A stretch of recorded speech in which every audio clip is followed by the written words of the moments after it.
Hello, welcome to today's episode of More Than Just Task Management, your favorite daily podcast where we help you build a thriving business. With me, Anna Angelova, a business coach and consultant, and Jores my fellow co-host and business coach.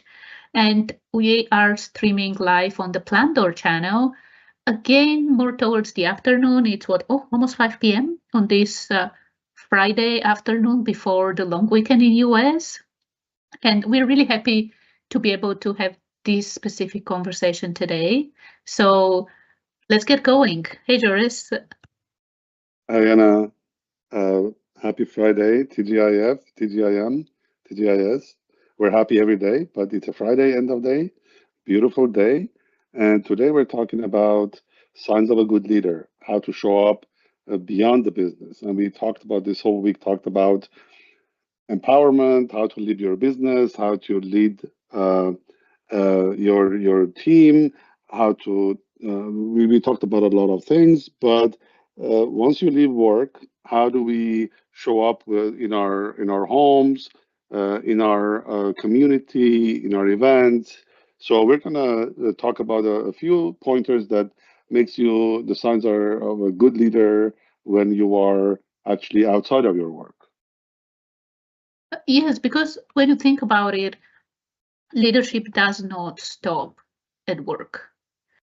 And yes, at work, you might be more of a leader with the title, right? Because ultimately you are the business owner. So in the org chart, you are probably at the top of the org chart. And when you have meetings with your team, everyone listens to you.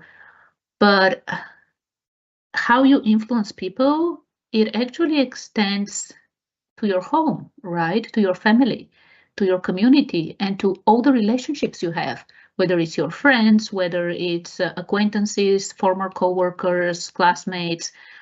And it's, unfortunately, we've seen people who take on a leadership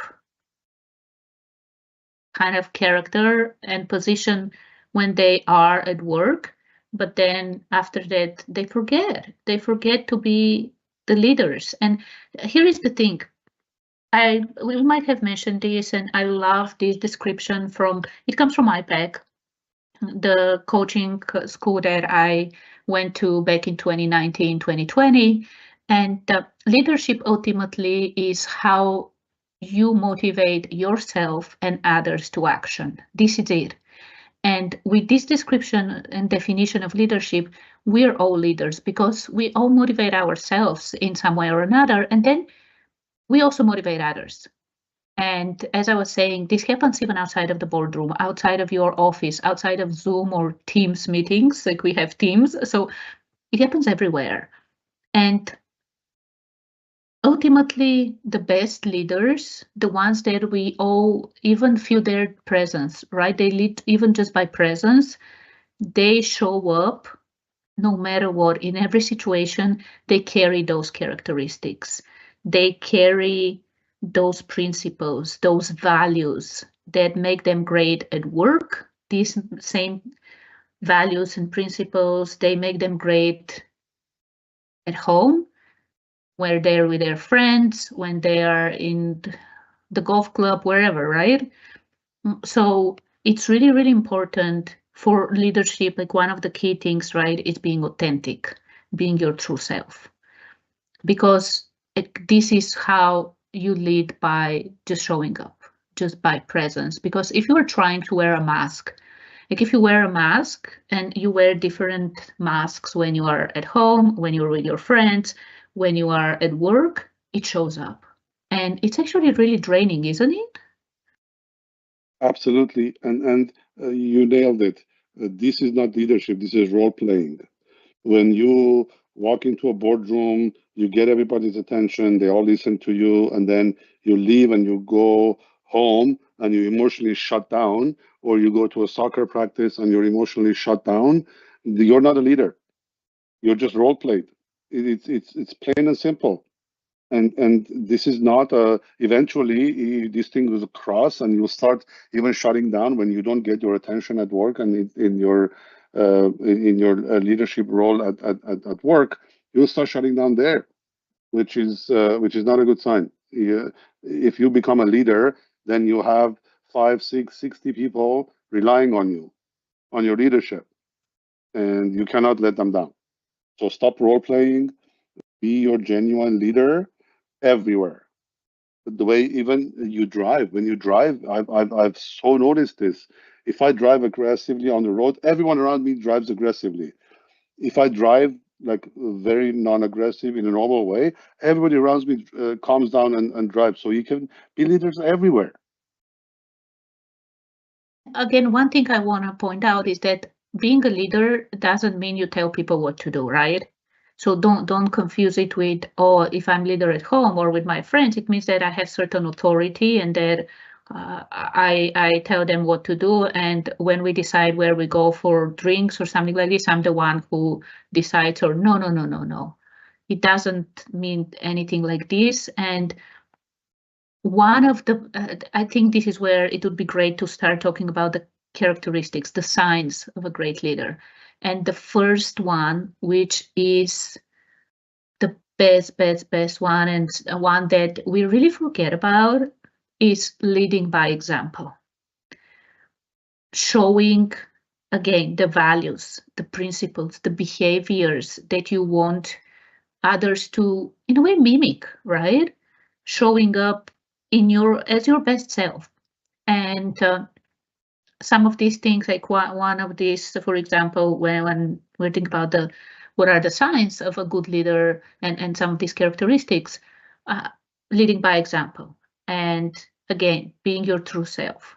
But another thing that the best leaders do is they listen first, right? They're great listeners. Absolutely. And there's very interesting couple of interesting things when you talk about listening. It's called listening with presence. You shut everything else down. You listen to the words, and one of the things I find that helps me do that when I'm listening to a 3 or 4 people on a meeting in a meeting, pacing helps me.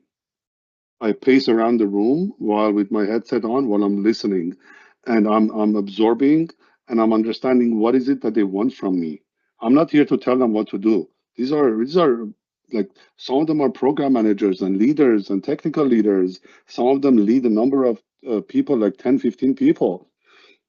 So I listen with presence, listen with understand what is it that they're looking for, and then give them ask them, do I need to step in? An example today, the whole week the team had a problem. I stepped in, I escalated, issue got resolved. The project went from red to green. And very interestingly, I got a feedback today about my leadership skills. Very, very interesting. A much more seasoned person than me. He said that the reason for your leadership success is because you lead with vision. You make your vision clear to the team. Instead of telling them what to do, you make it clear what your vision is. And then these are professionals. They take your vision and they apply your vision. And in that process, everybody's successful. And there are so many times that they're trying to copy my success, but they're not able to do it. That's called leadership by vision. The other thing is you, like I said, pacing in the room really helps me. Is you pause before you react, even if it's a negative. Something is blowing up in your brain. You stop, you pause, you gather information, and then you react. So, like you nailed it. Don't tell people what to do. That's not leadership. Give them the vision and let them run with it. You packed so much great information in what you were just saying. So I'll try to summarize some of the key signs that we have mentioned so far. So starting with leading by example, listening, and like you said, pausing before reacting, especially when the situation is tough, right? And vision. This is one of the things that leaders lead us somewhere, right? They have the vision, they motivate us. So again, it's really important to have that help first of all, you see that vision, and then the second part is where you as the leader help others see that vision as well, get them to buy into that vision. And also another sign of a great leader that I want to bring up is another sign is showing your vulnerability and owning your mistakes. We are all human beings. When something happens, great leaders don't blame others. Great leaders take responsibility. So own your mistakes, take responsibility, and what comes with this as well, especially in crisis, as the leader, is being the calm in the crisis, being the calm in the storm, the one who shows people that around you that, okay, shit hit the fan. This is it. This is the reality. We know this. We're working towards a solution. We have things, even if it's not fixed yet, we know what the next step is, and we'll do this together. But you go first, right? Yesterday we were talking about everybody matters and what Bob Chapman did when COVID hit and how he canceled his bonus and I think his whole salary, right? Yeah, so really, really important as well to own your flaws. Like we're all, I love this word, flawsome. We have our flaws, but then we're also awesome. So, and as a leader, you wanna own this. You wanna show people that yes, it's okay. This is part of the journey. We try something, we don't succeed. Okay, what did we learn out of this, right? What's the next step? It's okay. There are things that are out of our control. Like no one plans for global crisis, whether it's financial, whether it's health, whatever it is, right? Uh, and really, really, as the leader, this is how you shine the light for others to follow.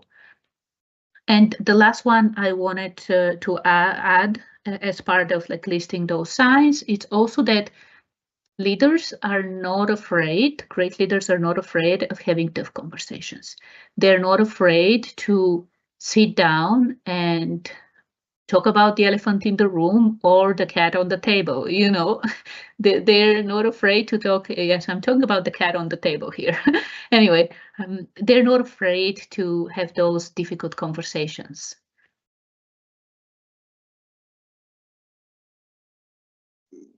Great points.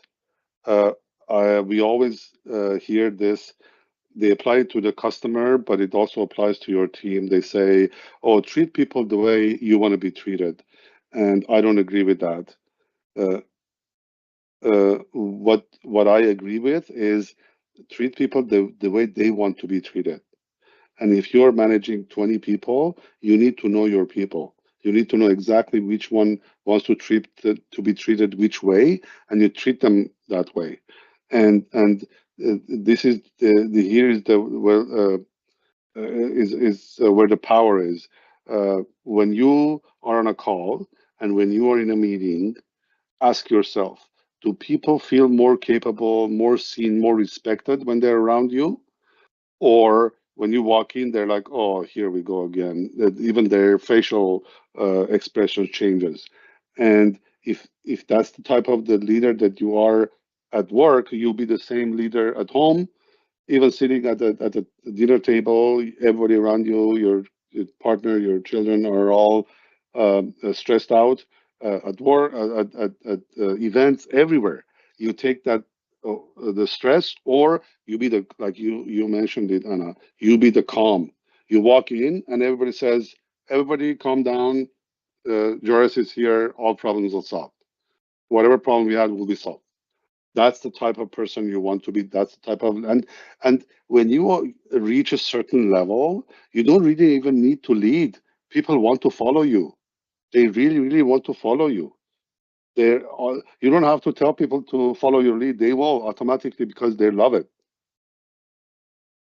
And it all comes down, when you think about it, the conversation we've had so far, it all comes down to emotional intelligence and emotional maturity when you think about it. Everything like the listening, leading by example, making people feel comfortable and seen and respected when you enter the room, right? It all comes down to emotional intelligence, how you manage your own emotions and understand and manage your own emotions and help others understand and manage their emotions as well. And that's why I love the energy leadership framework developed by IPEC and Bruce D. Schneider. And as a professional coach certified through IPEC, I am an Energy Leadership Index master practitioner. And this is one of the offers we have, right? With Lefficomp, this is one of the things we do with our clients, help them see how they lead in every area of their lives through the ELI, Energy Leadership Index assessment, such a powerful tool. And again, like it's so key to have that emotional maturity. And for me, the ELI assessment and all these 7 levels, right, of energy, they are ultimately all about emotional intelligence, emotional maturity. And this is what it comes down to, as like for everything we talked about, right? All these signs, the core for these signs is being emotionally mature. And this, like you said, it extends to how you lead outside of work, right? And I know you mentioned examples with work and with your team, but think about it. You go home, there's something with your kids. Like, let's say one of your kids is not doing well at school or as well as you want them to do at school. How would an emotionally intelligent leader, a leader who leads by example, who listens, who is the calm in the center of the storm, who is not afraid of having difficult conversations? How would this leader show up? How would you have a conversation with your kid? How would you approach that problem, right? And nowadays, like we are all glued to those devices, and I know we've talked about that a couple of centuries in the future. They'll look back at the iPhone, and they'll probably classify this as the worst invention ever, because nowadays we don't even spend dinner or lunch with each other, right? Like we don't even we're not even in the presence of each other. Everyone is on their phone. So again, how do you exemplify the behavior you want at home? Maybe you model kindness and boundaries with your kids, right? Maybe you don't use your phone while you're having dinner or lunch or breakfast with your family to set the example. You're present when they talk. When your kid shares how their day went, you listen. When your wife or husband shares, you listen, like you truly listen, not just listening to respond, but listen to understand. Maybe you encourage them to share ideas. And the same thing applies to when you go out with friends, right? Whether it's for drinks or celebrating something. The same thing applies when you are with other people in the golf club, in the Chamber of Commerce. So there are so many ways we can show up as the best leaders we are outside of work, at home, in our uh, friend circles, in society. And nowadays, this is so powerful, by the way. And that's why, like, when someone works with a professional coach for the first time, like they're like, oh wow, just the fact that I was able to have someone listen to me without interrupting me and without judging me, this can be such a gift. Like people pay 250 a session to get that experience. Imagine you offer this to your family and your friends for free. Very well put, Anna. Very well put. And interestingly, you mentioned about presence and being present. And once you're at work and you're in your business, there are KPIs that can measure your leadership levels, right? But there are none of those KPIs when you're with your family, with your friends, volunteer work, neighborhood, chamber of commerce. So the way this is your leadership is measured is by presence. You walk into a room and people gather around you, or you walk towards a gathering and they all scatter. This is how your leadership and your presence your leadership is measured outside of work. And there are a few other things that are like sort of KPIs for leadership outside of work. So Anna, tell us a few of those points. I love how you brought KPIs in terms of like how we show up outside of work. Uh, One thing is also mm, thinking about, I don't know, like again, it's hard to make this like a KPI, right? Because we're used to KPIs being mm, measurable, right? Being a number we see, like put it like something that fits in the box, right? But an indicator that you are leading the same way, whether you're at work, whether you're at home or in the world, it's again how you show up, like the values you honor. Like, do you treat your spouse, your employees, your neighbors, the waiter at the restaurant in the same way, or do you treat them differently? Because again, there are business owners who at work they're amazing, right? They treat their employees well, they listen to them, but then when they get home, they're a completely different person. And this is why we were talking about wearing masks. So another indicator of you showing up fully as the great leader you are, because you are a great leader. No matter what you think, no matter what others are telling you, you are a great leader. The fact that you are here, the fact that you are building a business, the fact that you are changing the lives of your employees, your customers, like you are an amazing leader. And I want you, if there is anything you remember from this episode, remember this and step in your power fully.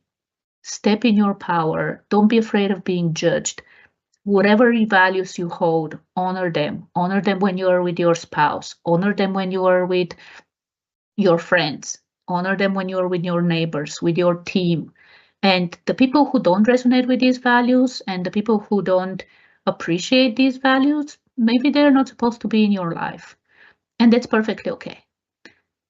And again, it's hard to measure this, but if you switch things like, oh, I'm at home, let me switch to being the dad or the mom, or I'm at work, let me switch to being the boss, there's something going on. What are you hiding?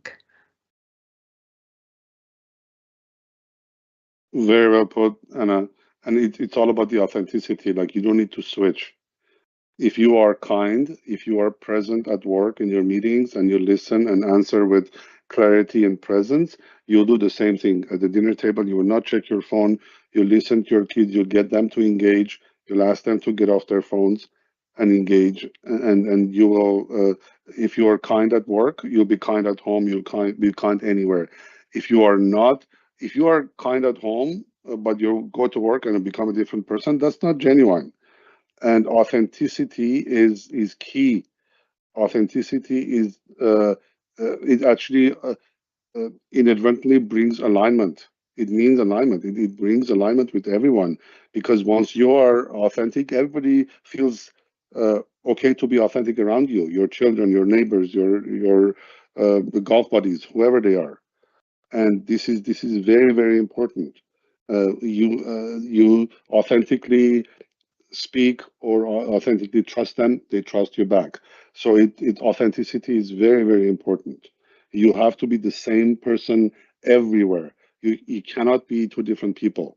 That means you're faking one or the other, and eventually they bleed into each other. And it actually reminded me of one of those sayings that when you think about it, you are the only one in the world. Like there's no one like you, right? In the whole of history, you are unique. And the world, for you to be here, the world needs you, needs your uniqueness. And the thing is that um, without offending anyone, I know people get offended by a lot of things nowadays, but when you are your true self, your authentic self, your true leader, your crazies will love you. The ones that are the same crazy as you, they'll love you. The ones that resonate with your quirkiness, they'll love you. The ones that resonate with the fact that you love numbers and tech, they'll love you. The ones who resonate with unicorns, they'll love you. the ones who resonate with clarity and simplicity and all these kind of things, they will love you and they'll come to you in life and in business. So I know it's Friday afternoon, and to wrap things up,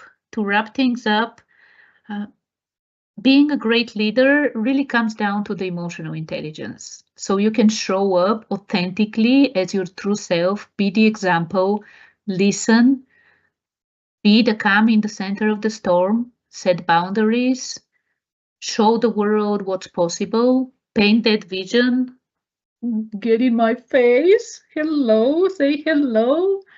A cat is walking right next to me, because if you're listening to the podcast and not watching the YouTube video, you are not seeing the cat. But yeah, and again, I think we mentioned it yesterday as well. Get the ELI assessment. We have opportunity for 4 people a month to get the ELI assessment for free, because we truly believe in the power of this assessment.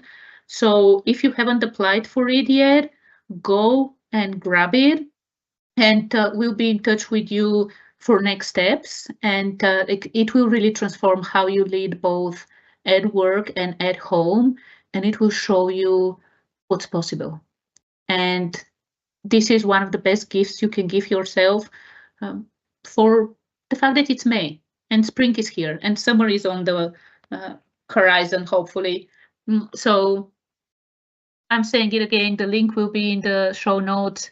Grab it, and I'm actually looking forward to seeing you as one of our ELI assessment graduates, takers, whatever we want to call it. So yeah, this is, I think this is more than enough for today, Jores, and I know we shared a lot. Any final thoughts on being a great leader both at home and at work? No, I think we covered all of it. I think it's very, very simple. Be who you are and be a genuine leader and be who you are everywhere. And I think the ELI assessment does give you a window into your personality and your leadership skills, and it's quite effective. And again, yeah, it's Friday, so subscribe, like us, comment us, let us know what you think, and yeah, we'll see you tomorrow, Saturday. The week. Thank you, Jores. Really appreciate it, and we'll see you tomorrow. Have a wonderful evening. Thank you, everyone. Bye.